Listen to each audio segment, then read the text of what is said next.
Kenapa pebalap MotoGP kalau misalkan mau nikung, misalkan mau belok itu kakinya turun satu? Kenapa?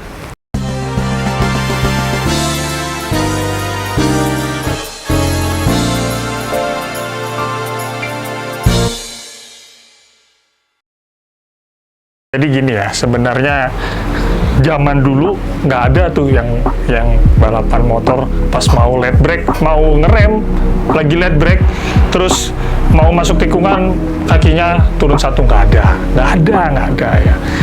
Karena zaman dulu itu dari zamannya dua tak gitu kan. Motor-motor kayak zaman dulu itu nggak bisa buat led brake, sekalipun led brake pun juga nggak bisa yang se-ekstrim sekarang.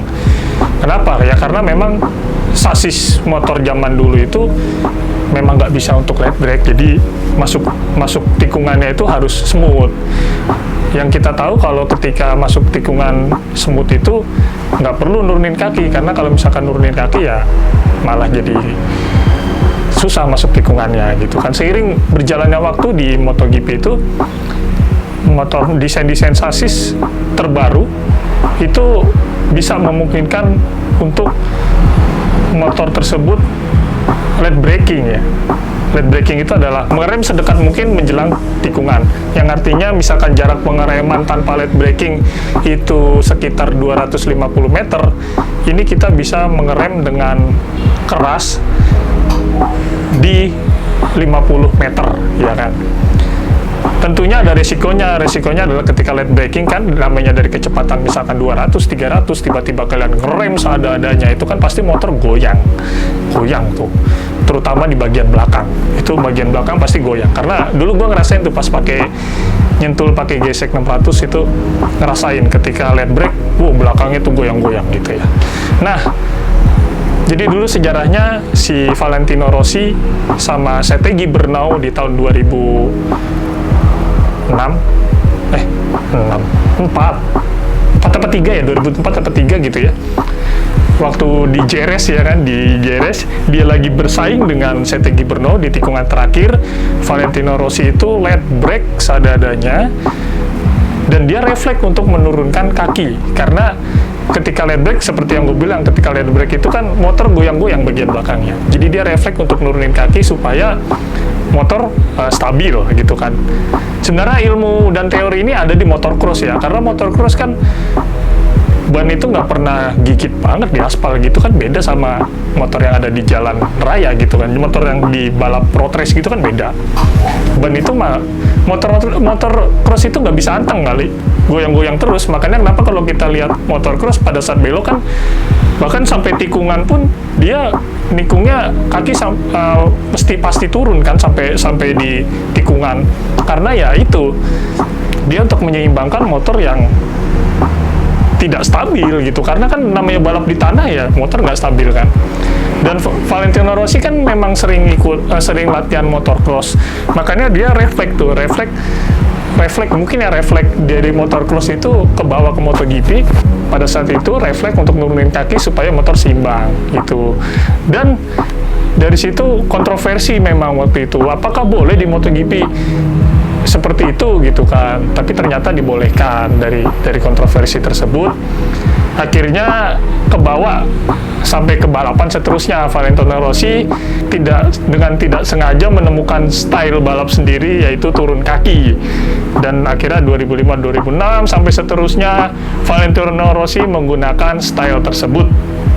Valentino Rossi dari kejadian Setegi Bernau tersebut akhirnya meneruskan style dengan kaki turun satu ya. Karena yang kita tahu ketika kita berkendara dengan motor, titik gravitasi itu akan berubah-berubah, beda sama mobil ya. Mobil itu kan titik gravitasi ada di sasisnya. Motor pun juga sama, center of gravity, pusat gravitasi motor itu ada di sasis juga. Tapi ketika dikendarain akan berpengaruh dari posisi badan kita, dari cara kita menikung, dari posisi kita menikung. Bahkan ya, ketika kita masuk tikungan, dengkul kita lebarin pun titik gravitasi akan berubah. Ya, apalagi sampai kaki turun, pasti titik gravitasi akan berubah. Kalau misalkan kalian pernah balapan atau latihan track day nyentul gitu, kalau misalkan kalian praktekin pasti akan tahu di mana bedanya. Cuman kalau nggak pernah praktekin pasti ya mungkin akan kalian berpikir emang ngaruh ya, pasti mikirnya gitu. Tapi kalau pernah ngerasain pasti ngaruh banget itu.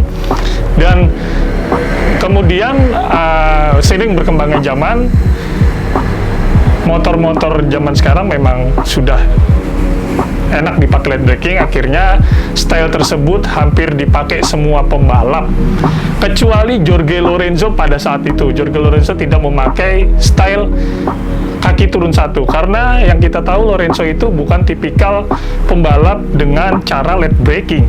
Lorenzo itu pembalap dengan tipikal yang ngerem dari jauh, gantung gas di tikungan dengan RPM tinggi dan keluar tikungan dengan cepat. Itulah style Lorenzo. Tapi di titik ketika dia pindah ke Ducati, kan waktu dia pindah ke Ducati dia benar-benar melempem ya, istilahnya dari motor Yamaha dengan stylenya dia yang nggak late braking. Yamaha nggak dipakai late braking enak pada zaman dulu ya, MotoGP zaman dulu enak. Terus ketika dia pakai Ducati yang notabene tuh Ducati itu harus late braking, si Lorenzo nggak bisa pakai style kayak gitu. Dan akhirnya dalam 1 tahun dia beradaptasi.